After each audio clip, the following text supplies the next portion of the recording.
Hello, everyone, and welcome to a new episode of Everything EPL, your one stop with the latest Premier League action. I'm here with my beautiful friend Bruno. How are you? Fantastic, and what a weekend of football it was. And Jackson, how are you, my friend? I've been losing sleep over that Chelsea game yesterday. I'm starting to recover though, but we're doing all right. We got a we got a packed show. Lots of penalties to go through. Everyone get a penalty. You get a penalty. You get a penalty. Everyone gets a penalty. Chelsea get to Yeah, Chelsea gets two. Yes, Chelsea get two. I got a lot So to say about that, but Liverpool, the Salah welcomes Gerrard at the Anfield. Gerrard complains. He thought his team deserved something out of the game. Man City win with a dodgy penalty, as Bruno is not happy about that, but he's going to talk about it, I'm sure. And two penalties for the breathtaking game, to be honest, between Chelsea and Leeds United. And Leicester City thrashed Newcastle, Arsenal against Southampton. They were pretty good. We're going to start right away, guys. Liverpool, Aston Villa. I thought Liverpool played really well. However, Aston Villa, they deserve credit. They forced Liverpool to go sideways only. Lots of crossing in the first half. It was not the greatest display in terms of going through the middle from Liverpool, but maybe they could have had 2, 3 in the first half. However, at the end, they won with a penalty. Is it the right call? In my opinion, it was. But also on the other side, this is what we need to talk about: is Allison should have had penalty against him, and Gerard talked about this. But the referees, they all of them, they turned a blind eye. The center referee, the VAR room, everybody just said, you know what, just move on. And Gerard was not had about it. Bruno, simple. Was that a penalty or it yes, wasn't? And tell us why. penalty. Straight penalty, no contact with the ball, obscured the run. Um, and it was disastrous. And Gerard hit the nail on the head in his post match interview where he said, look, if anyone touched Allison, they would have had a foul against them. Why wasn't a penalty awarded? And again, it was just one of those things where I feel Aston Villa were ripped off because what Gerrard's done with this team and what Aston have done with this team after receiving the money from Grealish has been phenomenal. And they've just revamped this team that's become a challenging team against every team in the Premier League. So the question's got to be asked, where's the consistency? And you did mention and you alluded to Manchester City, and we will cover that, but there's no consistency here. VAR has been introduced for this simple reason. Was it a clear-cut penalty? Yes. The goalkeeper did not get the ball at all. And, you moved to the Serie A this morning in the interfixture. Dumfries has a penalty awarded against what the keeper did. Okay, it was extremely clear-cut, penalty awarded straight off the bat. The same thing should have happened here. The goalkeeper went for the dive, didn't get the ball. He collected the player. I'm sorry, at the back end of this title, could it impact Aston in getting into any of the European competitions? Not getting a point, definitely. Could it impact the top of the table? Whoever may win, definitely. And I think you're going to look back at this and say, well, where are these consistencies? You need to have a consistent outcome across all the games. And all decisions need to be treated fairly, not it's against Liverpool or it's against Chelsea or it's for Chelsea or for City or whatever. You got to take out teams, take out the players involved, and just look at each call independently. And I just feel sometimes managers and referee bosses will refuse to answer these questions, but there is a certain bias to certain teams and to certain players. Um, you'll have players who won't have penalties awarded against them for them simply because they're notorious for diving. But because they're notorious for it, the referee will just shove it off and say, see you later. But at the end of the day, it should have been a penalty. So I just feel VAR need to get their act together. It's not the first season it's been in the league now. And this is going to start costing teams in big games. And, you look at Liverpool, City and Chelsea, they've broken away from the rest of the pack now. And these VAR calls, I don't care if it's a millimeter offside. If it's offside, it's offside. And I agree with those calls. But when games are being decided where a penalty hasn't been awarded and VAR didn't even look at it. That's where you really got to start asking questions of this whole system, and they really need to have a look at it. And it can't be something that comes into effect at the end of the season where they revamp it like they did previously. This is something that needs to happen now, and there needs to be a more consistent approach. That's been my opinion with VAR across all competitions, across everything. Jackson, I want to move on from this penalty because we have about 5 more to talk about. Yeah, Lots right. of them, all of them are in question. Football-wise, I felt that Liverpool were in control until the last 10, 15 minutes. This is something that I don't see from a team like City, and this is why I said two weeks ago that Liverpool are outperforming City, but I don't think so because City, they always are in control. Even if they are tied, they are 1-0 up, 2-0 up. As City people, they always feel like we're going to have this game, we're going to win it. Liverpool fans, they had their hands on their hearts. They did not know if they're going to win. Why do you think there is a different approach here? They had Liverpool had their foot on the gas, but then suddenly Danny Ings comes in, and then they're pinned back, chances, crosses for Aston Villa. Why that? I think maybe just at the end of that, it's a little bit of game management, not being able to just see the game out. I think a little bit was Liverpool were kind of just like expecting, like, okay, now we got the lead, we can kind of, we can hold back a little bit, just possess. Aston Villa might not be able to get it, but I don't think they really expected Villa to come at them like they did, and when that happened, just couldn't really get their feet on the ground. Like if you look at a team like City, even when they get that goal, and like even if they're playing like not at 100%, it's very difficult for the other team to get out of the half, especially like when you have players like Rodri there holding down the middle. It's just like a cleanup crew. If they clear the ball, it's just so quick, like 1-2 touch passing, getting out of the pressure, and then you reset. Didn't really see that from Liverpool, and I think, like we said, yeah, Liverpool could have more chances to put the game away, but they definitely did get lucky there.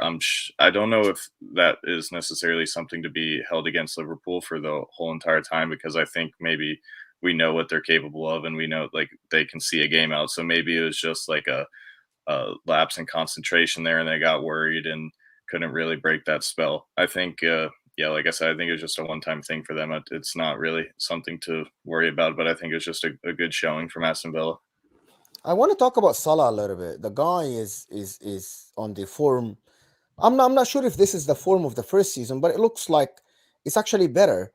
If you get 14 goals in 16 games and you get 9 assists, this is kind of crazy. Like this is a crazy form. I know that he has the most shots on target, he's the better rating, and he created the most chances in the Premier League, and it's kind of crazy for a winger slash a forward, because we don't want to lie about like he is a forward, but he's the form of his life. Do you think Bruno, in simple words, can he be a title uh, like changer? Can he be a title decider? Having someone like Mo Salah on your team that will get you probably 20, 25 goals a season, or like a team like City. I know the goals come from left and right, but they don't have that prolific player that will get them this double digits assists and goals. Look, I think Salah will be a big part in this squad for a very long time, in the sense of he is their talisman. He's their centerpiece, and everything revolves around Salah at the moment. There's been times where individual brilliance has come into effect, and we saw Liverpool against Manchester City. By all rights, Manchester City should have won that game until Salah stepped his game up, and it ended up being a 2-2 draw. But I feel Salah will also be Liverpool's downfall, because, like we saw last season, Van Dijk was the centerpiece for Liverpool. And once he got injured, Liverpool went downhill. With Salah, the same thing is now. His attacking prowess is phenomenal. Yes, 14 goals, 9 assists. And you look at it, that's 23 goal contributions in 16 fixtures. That's in Premier League only. That's just in Premier League. Just for people to know. At Champions League, etc., he's a 20-plus goals scored. I think it's 20 now, right? Yeah. But that's just in the Premier League. Now, 23 goal contributions from your one player. He's scoring in front, and he's providing the assist. But you take Salah out, that's 23 goals gone missing, right? So you're telling me that it's relying on Salah being healthy. Is that what it is? Definitely. And I've said it all No. season. Liverpool are one injury away from an ordinary season. And they've had injuries and we've seen them starting to slip. And that lapse in concentration, I don't put it down to being Liverpool. I put that down to, well, they turn to the bench and who do they have to come on and support? You look at City, they turned to the bench and they brought De Bruyne on. Yeah, nobody has that squad. You're like, No nobody one's got has that that type of squad. depth. And look at Manchester. So to stay focused for the full 90 minutes and not rely on youth, it's interesting. But when you've got someone as great as Salah on your team, he does a lot. But you take him out, that's 23 goals. How many points are dropped because of that? And where do those goals come from if Salah's not there?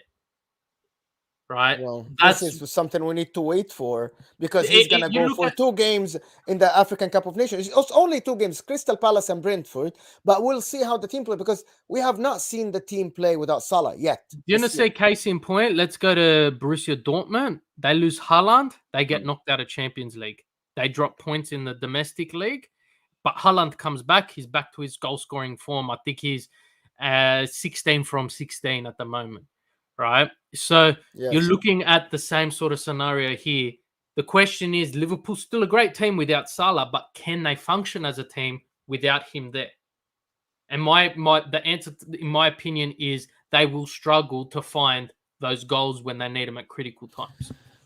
We got to move on from Liverpool. It's 1-0 win in Anfield. I don't think it's sufficient for a title contender to do this, which is the same to the other team who are, I consider, favorite. I'm going to start with Jackson right away. The game saw City press immensely in the first half. First of all, that Jimenez red card, the second yellow, is absolutely, it's absurd, right? Like for a professional player. And even Bruno Laga said it after the game, said that a professional should not do this, but he said, he knew he did wrong. He apologized. And it was just, it's a bad decision. But John Moss, that first yellow, Bruno Laga said it after the game that the whole team was behind. He did not touch the player. It was not on the transition. It should not have been a yellow, that first yellow. I'm just quoting Bruno Laga and what he said. And watching it again, we can all sit here and say, oh, he did not deserve the first yellow. But again, if you're on a yellow, you don't do that. You just don't stand in front of the ball. So I'm going to go to the penalty right away, Jackson, and talk to me a little bit about, number one, how John Moss made that decision and how these people that get paid in the VAR room did not overturn it because it was clear. And I thought it was clear and obvious error, to be honest with you. So tell me your opinion before I move on to the City fan. It's tough for me. I would give that as a pen because it's when I saw it live for the first time, I'm like, oh, that's a clear-cut pen. Like, I thought it hit him like up here or something. You watch the replay back, hit him like in the armpit. It's really tough. I think for me, what the kicker there was that both of his arms were not in a natural position. Like he really spread out his arms, and I think if his arms were down, the ball could have went in another direction. It still could have went on into the box because he still kind of had like his arm up there. The ball hit off his body onto his arm, completely changed the path of the ball. So that's really tough. Yet if you look at it, you're like, okay, that's stretching the limits for a handball. But for me, I don't think that was a clear and obvious error. And I think where his hands were really killed him there. I just don't think you should be trying to defend a cross like that when you're in the box and just throw both of your hands out there, especially with how handballs are right now, especially with VAR. But that's my take. I'm gonna say my take, and then I'm gonna move to Bruno. I'm gonna say it straight. If it hit his ribs first, and then maybe his armpits. This is what the camera shot.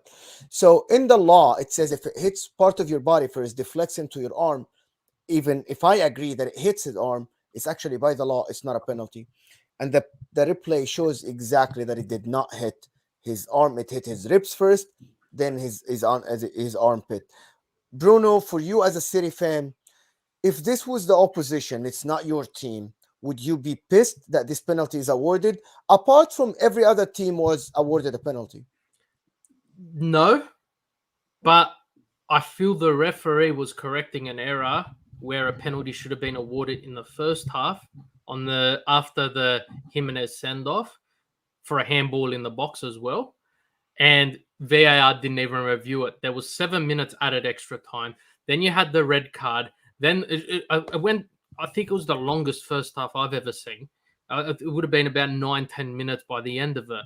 But there was a clear penalty there and VAR didn't intervene.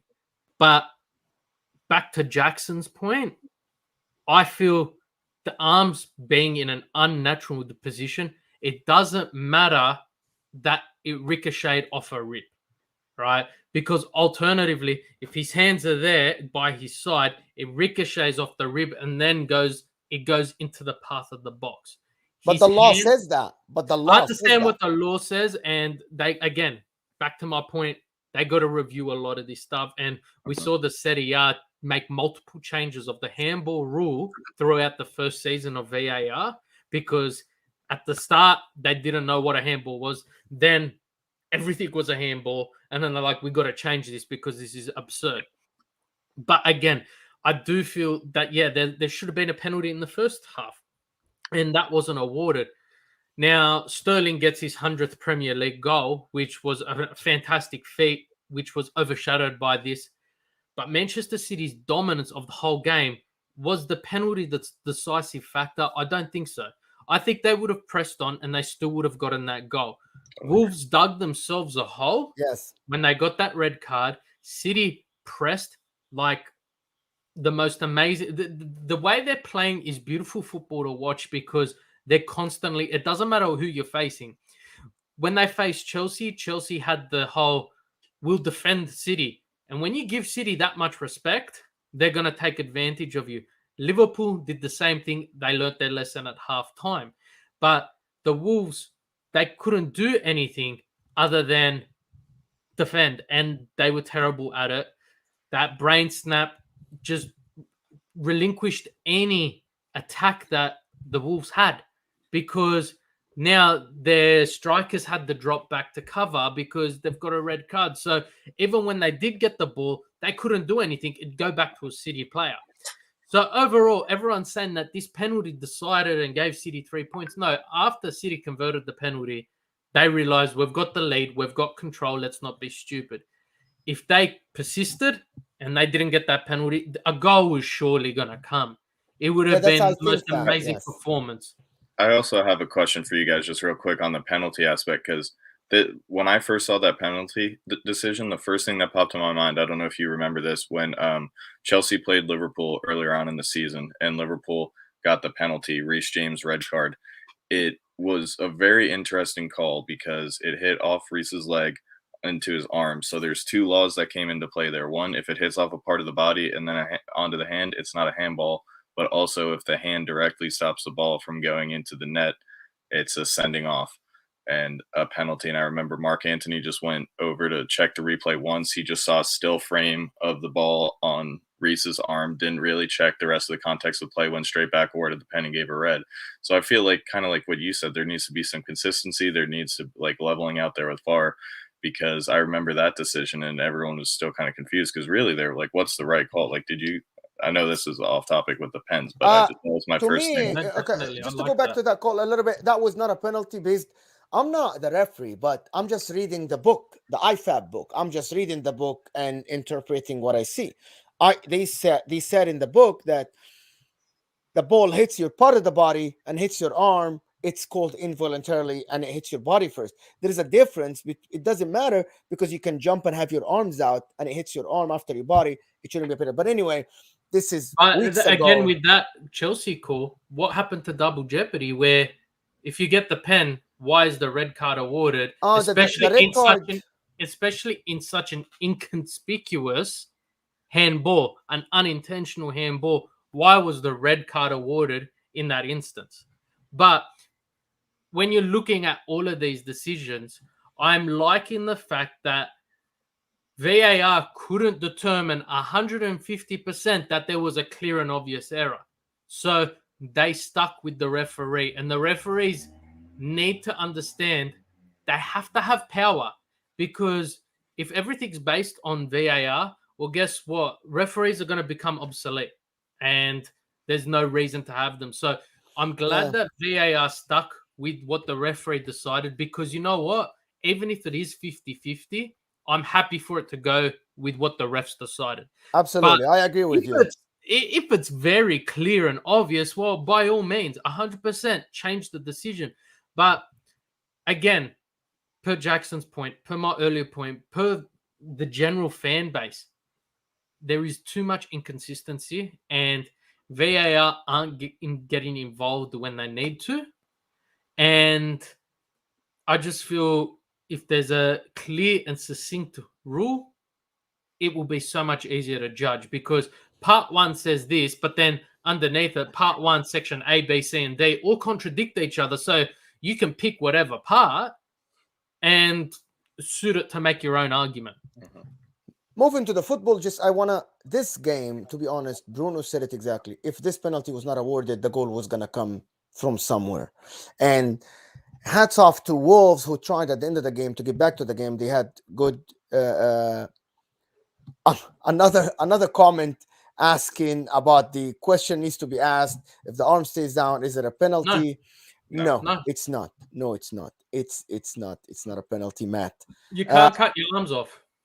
Yeah, but I want to move on from the City game, because also it's shame that a game like this, that I actually thought it was absolutely it was a great game in a footballing sense.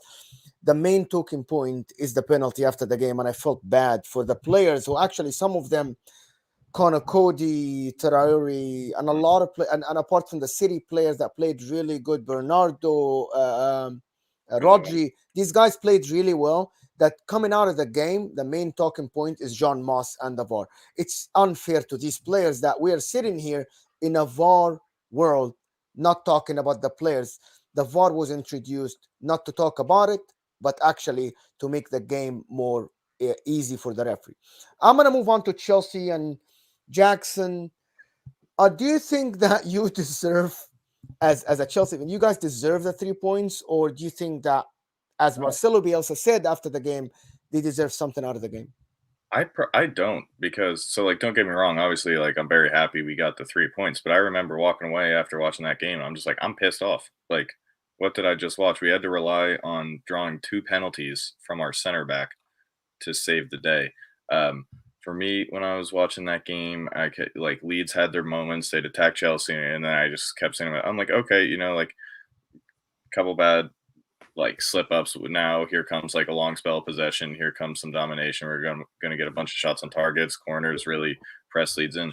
That never really happened to me for really at all that game. And I just remember I was like, who's going to be the one here? Because we always say this every week. Title winning sides, you have a player who can go in, change the game, make a dribble, get the goal. Just teams playing well, get a last minute winner, which Chelsea did. But I'm like, I didn't really see that from anyone in the game. I'm not taking away from Leeds. I think Leeds played really well. I was more so just saying, I was a little disappointed in that Chelsea showing that, and again, just that we had to rely on drawing 2 pens from Rudiger. I think the first one was a definite nailed-on penalty.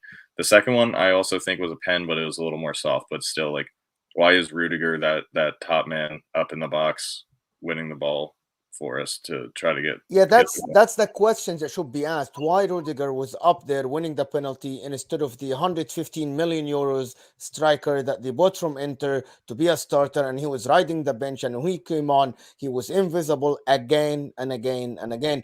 I'm not sure why this is happening, but I think it's Thomas Tuchel not knowing how to use him. I don't think it's the player's fault, because Antonio Conte used that guy to make him one of the best forwards in the world. Now you get Thomas Tuchel. I don't think he fits the system, or Thomas Tuchel does not know how to use him. Bruno, a quick word about Lukaku. Is he leaving and going back to Italy, as his agent said? No, I feel Chelsea went into this game underestimating their opponent, and they thought they could afford to rest Lukaku. He might not be 100% yet. And with Boxing Day and with the run that's coming up in the Premier League with midweek fixtures, etc., you can't afford to have a player playing at 80% and being injured and missing, because you miss 2 weeks, you're missing potentially 4 games. So he thought we can rest him, and he underestimated Leeds. And when you underestimate a team, you walk away shaking your head, wondering what happened. But I want to counteract what Jackson said. Chelsea getting the 3 points, they might not have deserved it, but they did. And they grinded. And you know what? They put themselves in positions in order to have those penalties awarded. Doesn't matter why Rudiger was there, because at the end of the day, he's doing what he needs to do. And they did. And these are the signs of a champions team. Because at the end of the day, when you don't play your best and you still get 3 points, it's under Tuchel, especially under Tuchel, Pep, Klopp. They don't walk away from that happy because they won the game. I can guarantee you they copped the beating in that dressing room after the fact because they were told how terrible they played. But at the end of the day, they're going to come out next week and they're going to play 10 times better. And I'm sorry for whoever they're playing next week because I feel Chelsea's going to put 3 or 4 past them simply for the fact is they played this bad and got away with it. They know they can't do the same thing 2 weeks in a row. And this is the sign of a champions team. You've seen it time and time again. Now, the Premier League in the last couple of years, it's been blowouts left, right, and center. But let's go back to that infamous City win when Aguero scores in the 95th minute of extra time, right? Now, you look throughout that entire season, I counted 3 fixtures City should not have won, but they grinded through and got those points. You look now at the end of the season, that defined their season. That's why they won that title. You look at this now, Chelsea, I still feel are the biggest threats within this league to win this title. And I feel this game here, this Leeds fixture here is a great showing of a champion team. You got 2 penalties. Chelsea got 2 penalties. Jorginho hasn't been in the best form converting penalties, especially for Italy, let alone Chelsea. Now, it takes something to get the penalties, but it also takes something special to stand there in the 94th minute and convert that penalty. Getting the penalty is the easy part. Converting it and having the pressure of not just your team, but the fan base saying, you got to convert this, and he did it, well, they deserve it. Jackson, Jackson, do you think that after this game, do you think you're second favorite or third? I mean, I'm still going to – I think second just because I'm going to say I know what we're capable of. I still – like, I know we've had a couple, like, you could say tough results. I still am really trusting what Tuchel's doing with the system. And, yeah, no, I totally agree. Like I said, I was very happy for the 3 points. I was just saying as a Chelsea fan, you expect – like you said, I honestly agree with Bruno, probably underestimated Leeds. I just think as a Chelsea fan, you should go in there expecting a clean sheet and a few goals and maybe not, like you said, leaving it up to 90 in the 94th minute. But like you said, that was a good point about champion winning sides. Like we talk about that every week. But for me, I'm going to disagree with you a little bit, Mo. I think a fully fit Lukaku would be absolutely perfect for this Chelsea side because you look at Havertz right now, he's in pretty good form. For me, when I see Havertz mess up or I'm a little disappointed in Havertz, it's his hold-up play because I don't think he's strong enough. He can't really hold off to the defender and turn. He's not the best in the air. And you look at Lukaku, that's a ton of his strengths. And granted, Havertz is also playing well for a position that's not his natural position. So I think literally where Havertz is struggling right now is where Lukaku thrives. You get his hold-up play with the transition. Like I say, you get the balls in from Alonso and Reece James. I think he's going to be having a field day once he's back in there. And I think Tuchel was maybe just waiting till he was fully fit to be back in the side playing 90 minutes. And just, I hope that Lukaku gets back to his form. Sorry, Bruno. I just wanted to say that Lukaku at his form, if he gets goals left and right and he plays his game, I think he adds a lot to the Premier League, to be honest with you. Having the likes of Salah, Kevin De Bruyne, Lukaku at their best form adds to the league. The Cristiano Ronaldo, it doesn't matter if you say he did this or he did that, he still is a clutch player. I want these players to be at their best form, to be honest, to add to the title challenge, to add to the games and stuff like this. And I just hate to see Lukaku on the bench, and I want him to be on the pitch because I want to enjoy Lukaku for Chelsea, to be honest. Yeah, look, and just to my point, I was about to mention Chelsea's defense has been phenomenal. They're now second defensive wise, but they've conceded 5 goals in their last 2 games, 3 against West Ham and 2 against Leeds. Now, you take the 2 against Leeds, which I feel they should have never conceded. They're on 9 goals conceded across 16 games. And that's something phenomenal for a team like Chelsea, who, you know, everyone underestimated last season once Tuchel came in, thinking all right, he's a good manager, but what's he going to do with this team? And he led them to Champions League glory. And let me tell you, if he was there at the start of the season, it would have been a completely different season to what we saw. So, they've struggled against Leeds. They lost against a very strong West Ham at the moment, but you really got to look at what they've done up until this point. And I still think personally they're favourites to win this league, just on the basis that Manchester City have struggled for so long finding a goal scorer. And yeah, everyone's scoring, but in that game against Wolves, City could not find that one person to put it in the back of the net, and Grealish missed an open goal. I still don't know how he missed that. But you have a striker, a number 9, Harry Kane there. Well, you get that goal. Chelsea have all of that plus more. So I do feel Chelsea are probably the most. They're playing the most attractive football, but I do feel they'd be slight favourites, if not equal favourites with Manchester City, because you've got to remember there's only 2 points between them. Absolutely. Moving on from Chelsea, who are, I think it's going to be a 3-horse title race, as we all can see from now, to the team that was supposed to be there, but they sacked their manager. Ragnick is there. Anthony, our friend, he said that it's a doubtful penalty call on Manchester on Ronaldo, but he said, which is something that I saw from most of the Man United fans. They're very happy with the clean sheet, even though every one of them says that we had a stinker of a game. It was a shit game. They played really bad. Marcus Rashford was really, really bad. They said Bruno Fernandes, if you see the rating, Bruno Fernandes got 3 in this game, which is one of the lowest.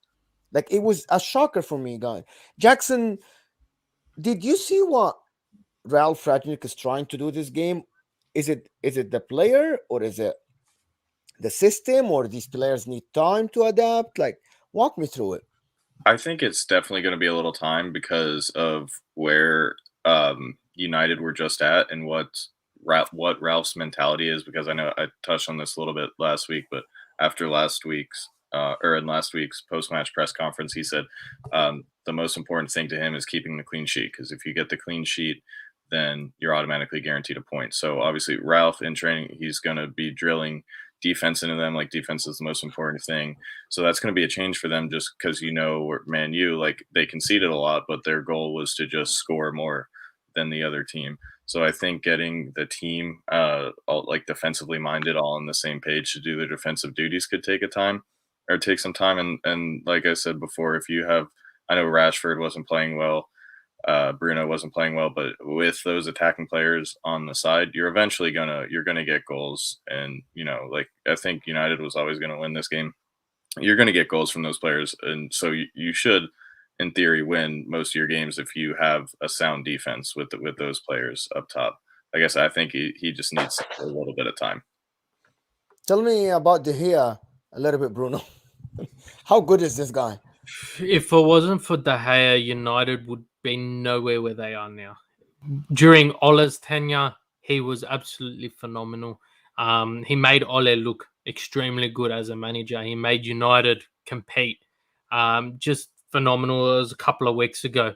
He faced 2 penalties in the space of seconds because he saved the first one, then they took it back, retook it, and he saved it again.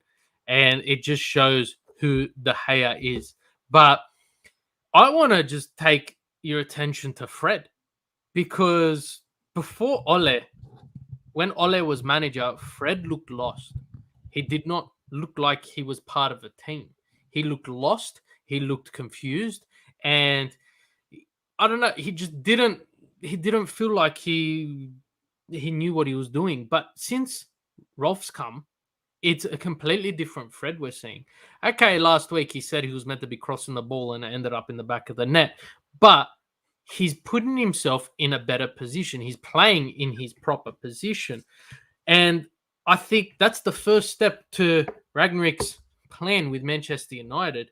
It's if you focus on each player and get them doing their job, then as a team collectively, you'll be able to work a much better game. United have, on paper, the best team in the Premier League, in my opinion. From De Gea in goals to Bruno Fernandes, Sancho, Ronaldo, you've got a fantastic team, but they just don't seem to be linking up properly. And everyone's criticized. You mentioned Fernandes; it's his lowest rating, if not always one of his lowest ever. But I feel Fernandes, with Ronaldo in the team, is not performing well. And I put that down to he was the leader of this team. No matter who's captain, last season, Fernandes led this team to qualify for this Champions League. And he was the player which created. He was the player that they turned to shine. Now when you've got Sancho, you've got Pogba, you've got Ronaldo there, everyone's trying to get in the limelight. And especially with Ronaldo there, Bruno's got to work out what his role in this team is. And he's got to take a step back from trying to win them games and start playing as a team player. Fred was phenomenal. We have to add that Fred was the best player on the field for Manchester United for 2 games in a row. To be honest, it is something that we haven't seen from this guy. Man United, I'm not sure where they're going to end the season because we have not seen what Ralph Radnick is about yet. But I think there's a lot of games left, a lot of football to be played in this league, and he has time to prepare his team for the games. Maybe later after the Christmas when they have the break in January. But Man United, they got the points, which is something that we haven't seen with Oli before, that they got the points at the end of the day, even though they did not play great.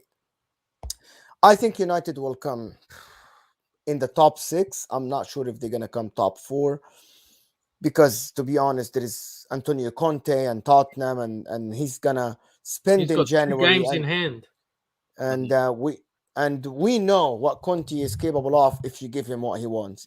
If he puts his hand on a forward that he wants next to Kane, they might be killer. Because imagine Harry Kane going back to his best with another forward. This would be crazy for Antonio Conte. But another London team, Arsenal 3, Southampton 0. The game actually the score did not reflect what happened in the game. I thought Southampton had a brilliant first 20 minutes. Arsenal had 0 shots on target, nothing going on for the first 20 minutes until that brilliant move that they did to get out of it. Started from Ramsdale. But I saw what Arteta was trying to do in that game, and it's a good sign that you're trying to play from the back. You're not panicking. Gabriel helps a lot. Ramsdale helps a lot in playing from the back. But also Southampton at the end is a relegation contender, right? How are you playing home against a relegation contender and concede the play for 20 minutes? It didn't make any sense to me, to be honest. Jackson, is Arsenal going in the right direction, bar the result based on play-wise, the way they look on games? In recent form, I'd say so, but for me, it's so hard to put my finger on Arsenal. I think they are just one of the most volatile clubs because sometimes they'll go out, they'll play absolutely class football, they'll be looking great, their players are linking up, they'll get really nice goals, and then other times they'll just come and they'll completely fall apart, and you're like, where's this team? What's happened? Like against what happened with Liverpool, right? So it's really hard for me to say, but I think I do think they're going in the right direction because a while ago I remember, especially last season, I'd be watching Arsenal play. I'd be like, how does Arteta still have a job? Like, I'm really confused. But then now I'm starting to see some of his plan come together more. The players are looking a little more confident. So yeah, like I said, definitely moving in the right direction. I just like a little more consistency out of that side because like yeah, I go into a game that I'm about to watch from them, and I'm like, I genuinely have no idea what's about to happen. This is going to be a fun watch. So if you, because like we said with Liverpool and City, you go into the game, they're like, and Chelsea, you're like, okay, this is going to be 3 points, or this player is going to score or create chances. You don't really see that with Arsenal. Bruno, simple question, and tell me why. If it's a yes or no, can Arsenal make top 4? Yeah, they definitely can. We saw the start of the season, how terrible they were, but you put a lot of that down to new players in new positions. And Ramsdale's doing for Arsenal what De Gea does for United. And it's as simple as that. He has been absolutely phenomenal. But Arteta has started to shut out the pundits. He started to listen to himself and not listen to the criticism that they're getting. White and Gabriel at the back are starting to form this connection. And you know what? If they beat all the teams other than the top 4, I feel they'll be up there, especially with that 4th position being as open as what it is. Now they face West Brom next, and this will be a telltale sign because then they've got a very nice run up until West Ham. West Ham. Sorry, they face West Ham next. Sorry, which will be a very good telltale sign as to where the club's are at, where Arteta has his men. But then they've got a fantastic run of games up until Manchester City, which is the New Year's Day fixture for them. New Year's Day here in Australia, I think, is New Year's Eve in everywhere else in the world. So up until then, if they can get, I think maximum points is 18. If they can get 15 out of 18, they're in a very good position because I'm sure West Ham will not be hanging around for too long in that position they're in. I just feel they don't have the ability. But if you can beat all the teams below you, you're in a very good position, especially in the way the Premier League's this season. Did anyone picture one of Manchester City's losses to come at the hands of Crystal Palace? No. But they've defeated Chelsea. They drew with Liverpool. Now, Arsenal's faced Liverpool. They lost 4-0. They faced United. And I'm not sure if they've played Chelsea yet. So I'm not going to comment on that one. But they've struggled against the big teams. But they're doing what needs to happen against the lower teams. So Aubameyang out for disciplinary reasons. So once he does return, that attacking prowess reopens. That opening 20 minutes might be a completely different opening. And then you've got the likes of Odegaard scoring in what is one of their young talents. It's a good direction as to where Arsenal's heading. West Ham, I don't think there's anything to say about that game. They drew with Burnley 0-0 in a game that saw West Ham miss about 3-4 clear-cut chances. They should have won the game. And Burnley just being Burnley. They crossed 55,000 crosses. But again, these crosses were actually very, very dangerous. Rodriguez should have gotten at the end of like a couple of them. Some of these were very, very dangerous. But we need to point out that West Ham are actually without 3 of their starting center backs, and they're only down to 2. Diop, I can't remember, and well, what's the other guy's name? I can't remember his name. Yes, and Dawson, who came from West Brom mid-season last season. So, as Bruno said, are West Ham gonna be there? I don't think so. If they keep dropping points like this, I know that they won against Liverpool, they won against Chelsea, but if they drop points against the lower teams, this is what hurts you the most. Dropping points against the lower teams. 2 of the great games that actually I enjoyed every single minute of these 2 games. Crystal Palace 3, Watford 1, Brentford 2. Crystal Palace 3, Everton 1, Brentford 2, Watford 1. I'm gonna start with Crystal Palace because it is something that I'm sure Jackson is keen on. Conor Gallagher playing phenomenal. The guy's over the moon. He's outperforming everybody. It's a Conor Gallagher world, and we just live in it, right?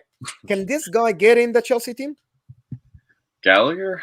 That's tough. I think so, because it's going to be tough because right now, where you see Ruben Loftus-Cheek playing is where a player like Gallagher could play, and I think maybe the past couple games, um, Loftus RLC's form has dropped a little bit, and I think that's just where you need Gallagher's consistency. But back on Gallagher, his second goal just kind of showed, I think, where he's at mentally. He got the ball, took two quick touches, got 2 yards of space, and was like, "I'm just gonna lace this thing," and it went upper 90. That just shows pure confidence in his ability, and I thought that was great. Uh, he's just an incredibly exciting young talent. And I think we all want to see where he will go and what he can do, for regardless of what team he's on. Where's Rafael Benitez go from here, Bruno? Like, I know that he won, but to be honest, he won because of the individual brilliance against Arsenal last game, and because Arsenal were naive a little, right? But there is no plan. They're not. They don't know that their defense is wide open. Their midfield is not performing. Where does he go from here? He goes nowhere. He doesn't have the team to win games. Simple as that. The team is just disjointed at the moment, and they've got Chelsea and Leicester next in their next two fixtures. I can't see him getting a single goal, let alone a single point in those two fixtures, just because they don't have answers to any of the questions Crystal asked. And they expect to have answers to those same questions against Chelsea and Leicester, who I'm sure we'll get to. But overall, Rafa, he was thrown in the deep end.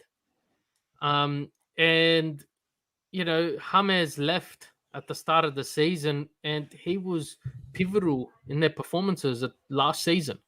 He was pivotal in just the morale of the team. They just loved having him there. And overall, you lose a player like that, it's like Juventus losing Ronaldo right at the end of the transfer window, and you can't replace them.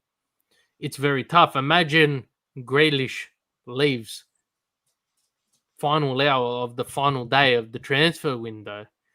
We're talking, they go to relegation, Aston Villa. They don't challenge games like they did against Liverpool. So I don't know. I feel you put anyone in that position, they're gonna have the same issues.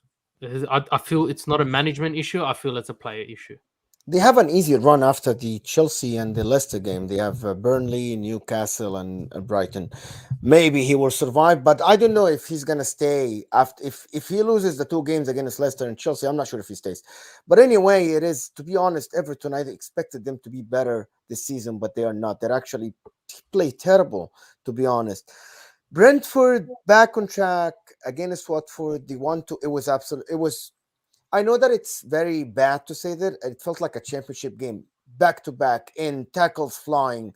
The fans are going crazy. Everybody's just jumping up, and then the penalty at the end. It's very deserved penalty. Another penalty, of course, this week. I don't know how many penalties we have this week, but it's tons of them. 8, yeah. It's just a lot of them. So again, Brentford are back on track. Watford are actually now the 17th, one place above relegation. They are 2 points, I think, ahead of Burnley, to be honest. So it's going to be tough for Watford this season. Claudio Ranieri is going to struggle. Brentford, they are flying in the first season under Thomas Frank in the Premier League. They're doing phenomenal, and they were without Ivan Toney. So do you guys think that Brentford can finish top half of the table? Start with Jackson. Top half of the table, I do. I think they're a pretty solid side. Like you said, a lot of times their games look like championship games, just because they're so direct. They want to go fast. They want to hit you quick on the counter. And I think that will, and it does, it will get them in trouble if they don't start to utilize their midfield more and hold on to possession and kind of have build up plays and that don't allow their opposition to hit them on the counter so hard. But I think they definitely have the potential to finish top half of the table when Tony returns, and then their goalkeeper, I'm sorry, I forget his name. what's I forget his name, but he's been very good with distribution, especially when he likes to find Tony and Mbomo up top to get just to like kind of bypass both teams midfield, and that's where they look dangerous. So I think once those two players come back into the squad, um, they'll start looking dangerous again. But I always really enjoy watching their games. They produce very fun games. Yeah, Brentford, Watford, Bruno, Claude Ranieri, your man. I know you're Italian, and you like the Italian coaches. That my scare is that it's Burnley below them and Newcastle in January. They might spend money. Do you think Watford are gonna survive, or do you think? I think Watford do have the ability to survive. I think Ranieri is the man, and we saw what they were capable against when it came up against Manchester United. Brentford, Fernandez is the goalkeeper's name, but Brentford, they're currently 10th. I think they finish 11th. I think the only two teams below them that come up are Aston Villa and Everton. And I also feel that the team that drops down is Wolves. But I do see them hovering between 13th and 10th position. They've done exactly what is expected. And what you see a lot of these championship teams do when they come to the Premier League, they try and be something new and they try and do something special. They won you don't do well in the championship, change everything and do well in the Premier League. They've stuck to what they know and it's getting them the results. It's yielding them results. I just feel they're going to get gutted by teams like Newcastle, the Wolves, and other teams just based on the fact that they've got great players and these players want to stay up in the Premier League now they've played there. And in your mind, you're a Brentford player. We got up here. We're doing well in our first season, but how long are we going to last? And these teams are just going to take everything and they'll leave just parts of Brentford. And unfortunately, we see it all the time in teams that have just come up and they're performing quite well. But Watford, Norwich, I feel aren't going to leave the position they're in. I did think they were going to do better this season. Newcastle, I don't know how much, even if they've got $1 billion to spend, how are you going to sell the Newcastle idea to top players? Because I don't know. I know you can't advertise Haaland or Ronaldo or any of those players to come and play there simply because it's Newcastle. And so they're going to be taking small steps to get anywhere near European competition competitiveness. But it's going to be interesting battle for Watford because this team here is so hot and cold. They'll put 4 past Manchester United and then they'll struggle.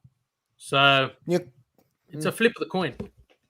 Newcastle lost 4 to Leicester City, who actually had a brilliant game. Apart from the first penalty that I thought James Maddison actually drew that penalty. I'm not sure what you guys think, but in my opinion, we are the league is encouraging players to do this by not punishing them. He initiated the contact. He saw Souls planting the foot, and he initiated the contact. It's good for him, yes, but everybody's saying that he initiated that. It should not have been a penalty. And given that penalty, would encourage players to actually initiate contact and fall down and stuff like this. But again, another penalty, another controversy, but Leicester won that game fair and square, 4-0. They're back winning again. Newcastle did not play bad, but their defense is shambolic, to be honest. Like it's I can't imagine a team in the Premier League with that weak of a defense. Like it's wide open. And they're lazy. Like that second goal, they were very lazy to go up. They didn't want to move back. They didn't want to cover and they didn't want to move up. So I'm not sure where it goes from here. Bruno already touched on Newcastle, and I don't want to stop at Newcastle because until they get better and they play better football, I don't want to stop at them. But I want to stop at Leicester, who are trying to climb the table, to be honest. Like they are now 8th, which is, we think they should be challenging for top 4. I think if they start getting points. They have the squad, they have the manager that should challenge for top four. But I'm not sure if they are afraid to make top four because 2 seasons now and they dropped from that fourth position 2 seasons in a row. So, Jackson, quick word on Leicester and where they should finish based on their squad this year. I think I would give Leicester a top six. I don't think right now, especially with their play style, they have what it takes to do top four. I am worried about them in future seasons, though. Once they start to lose players, like Vardy's getting old, I think Tillman's probably won't hang around for too much longer. Who I think is kind of the heart of Leicester at a lot of times. But with their current season, with this season, and with their players, I do expect them to be in European competition. Um, I don't think they have what it takes to get wins against the big teams and even some of the mid-table teams. They really struggle sometimes because I think we were talking about this a couple weeks ago. A lot of their play style is way too direct. A lot of times, they hope that Vardy can just get in behind the center backs and bang home a volley. That'll work against a lot of teams, but eventually, when push comes to shove, that it's just going to get shut down. He'll get double marked, and like where else are your goals going to come from? Thought it was a great performance today, but like we were saying, it's not really consistent with what we've been seeing from them, and we'll see. Let's see if they can keep it up. I think what changed today is James Madison going back to his best. That's what changed Leicester. They don't have to play direct if James Madison is on the field playing that number 10 role as he used to do before he got injured last year. And I think this is why today we did not see Vardy. We saw Douglas start, and this is what happened. I think James Madison. People said his form dropped, but I think he's very, very important to that playing style. Bruno, games in midweek. We have really, really good games this week. Chelsea, Everton. I want your predictions. It's Leicester, Tottenham. Again, we did not talk about the COVID outbreak in Tottenham Spurs. Their game against Brighton got suspended. Actually, they might postpone the game against Leicester. I think it's Thursday, and we don't know yet anything. There is Arsenal, West Ham. Give me some predictions starting from the import like the games. I'm gonna start with City Leeds, and I want Arsenal, West Ham for you. City and to beat Leeds. And Arsenal, West Ham. Honestly, I could see either team winning 3-0, but at the same time, I can see it ending in a draw. It's one of those fixtures where Arsenal have the ability, as do West Ham, to absolutely take control.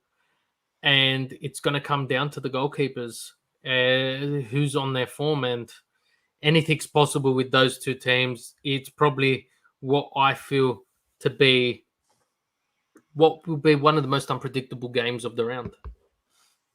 Uh, Chelsea play Everton. Jackson, tell me a little bit. Do you expect Everton to even put a fight, or is it just going to be a walk in the park? And also, talk to me a little bit about Brentford against Man United, who I think is going to be one of the most interesting games in these midweek fixtures.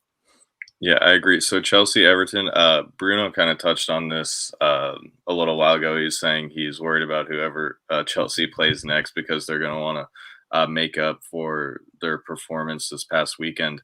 Um, Going into this game, I'd always say that no, I don't think Everton will put up much of a fight. I think it should at least be a 2-3-0, a 3-0 win to Chelsea. Um, I am just a little nervous with some of our past games. We've had some defensive lapses that have led to goals that were capitalized on well by the opposition. But again, as a Chelsea fan, with what we've been doing, I don't think that Everton has what it takes to score against Chelsea. So, like I said, I'm going to say 2 or 3-0. And you're right. I think the Brentford Man United game is going to be very interesting, especially because what we were talking about with Rajnik and how offensive Brentford like to be. I think it's going to be a very counter-attacking game. I think it's going to be high-paced, and I think it's going to be a tight one. And I'm gonna say 2-1 to Man United. I think Brentford has it in them to score against Man U. And these are the games. We're gonna make sure to like the video, subscribe if you haven't yet. Make sure to also follow Football Worldwide on Twitter.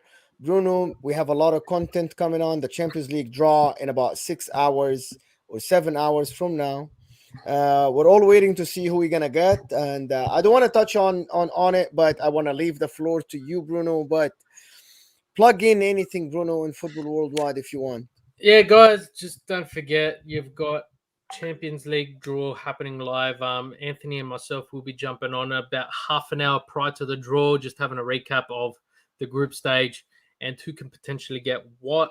But we will be covering that draw live, which I am extremely excited for, not just as a City fan, but just as a football fan in general, because Pot A and Pot B are probably one of the most competitive pots. Like, you got to be scared whoever you get. There's no easy run from this point on.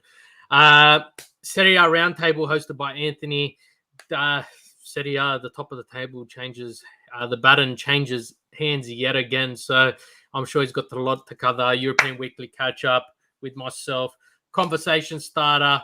I know Mo will be dropping a speed run of the EPL after Matchday 17. So keep your eyes out for that. If you guys don't know what that is, it's essentially a quick 5 to 10 minute video recapping everything that's just happened. I dropped one earlier today, and it's a nice prelude into the Everything EPL with Mo and Jackson. But yeah, guys, as Mo said, don't forget to like and subscribe. And just my last point is I want to leave the floor probably to you, Jackson. These smaller teams cannot, my opinion, and I want to know if you agree or not, smaller teams, so let's say from 8 down in the Premier League, will not be able to maintain any form at the moment with all this fixture congestion, just simply because they don't have the teams to maintain. No, I totally agree with you. I mean, we're starting to see that already a little bit with West Ham, who's still in fourth, but they're really starting to struggle with injuries because they're not as deep. Whereas you look at a team like City, who's on their bench is more valuable than most teams' starting lineup. It's absolutely insane. So I think that's really where we're going to start to see the bigger clubs really just start to run away with it, and it's going to kind of make the middle and bottom half of the table much more interesting. I want to thank everybody. Thank you, Bruno. Thank you, Jackson. Thank you, guys, for coming in. Thank you. As always, Thank had a you. great time. Bruno, And thank nice you all to for meet you. watching. Thank you for listening. And we'll see you all next week. Bye. Bye, guys.